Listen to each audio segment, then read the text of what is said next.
আর এটা কি হচ্ছে আমার অফিসে? এতদিন হয়ে গেল আর একটা প্রজেক্ট কমপ্লিট হলো না। আমি কি তোমাদের এই কারণে স্যালারি দিই? Excuse me madam. ঠিক আছে, রাখো।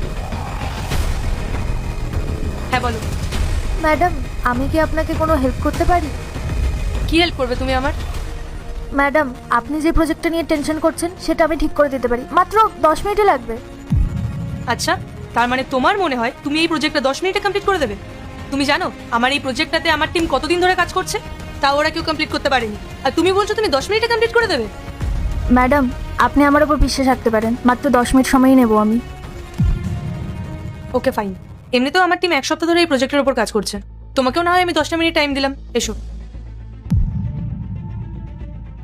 ম্যাডাম, আপনি আপনার প্রজেক্ট ফাইলটা একটু আমাকে দেবেন?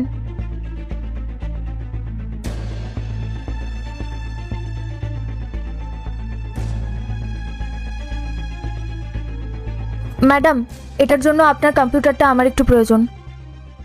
ঠিক আছে, এসো।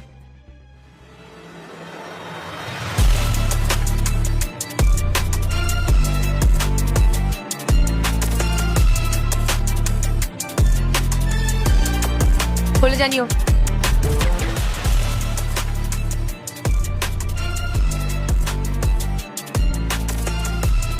ম্যাডাম, কমপ্লিট হয়ে গেছে, আপনি একবার চেক করে নিন। কমপ্লিট হয়ে গেছে মানে? কই দেখি।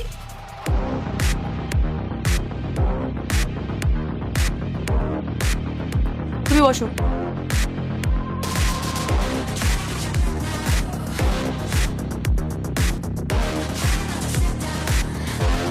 ইম্পসিবল! তুমি এটা কি করে কমপ্লিট করলে? আমার টিম পুরো এক সপ্তাহ ধরে কাজ করে এটা কমপ্লিট করতে পারেনি, আর তুমি এত কম সময়ের মধ্যে এটা কমপ্লিট করে দিলে। আসলে ম্যাডাম, আমার সফটওয়্যার ইঞ্জিনিয়ারিংয়ের 6 ইয়ার্সের এক্সপিরিয়েন্স আছে। তুমি নিজেও জানো না তুমি আমার কত বড় একটা হেল্প করলে। এই প্রজেক্টটা নিয়ে আমি অনেক দিন ধরে টেনশনে ছিলাম। Thank you so much. By the way, তুমি এখানে কি করতে এসেছিলে? ম্যাডাম, আমি এখানে ইন্টারভিউ দিতে এসেছিলাম। আরে বাহ, এটা তো খুব ভালো কথা। তোমার মতন একজন এমপ্লয় আমার কোম্পানিতে থাকলে আমাদের তো খুব ভালোই হবে। আচ্ছা, তোমার সিলেকশন হয়ে গেছে তো? না ম্যাডাম, আমার সিলেকশন হয়নি। সিলেকশন হয়নি? কিন্তু কেন? কারণ ম্যাম, আমি প্রতিবন্ধী, তাই আমার ইন্টারভিউ নেওয়া হয়নি। ইন্টারভিউ নেওয়া হয়নি মানে?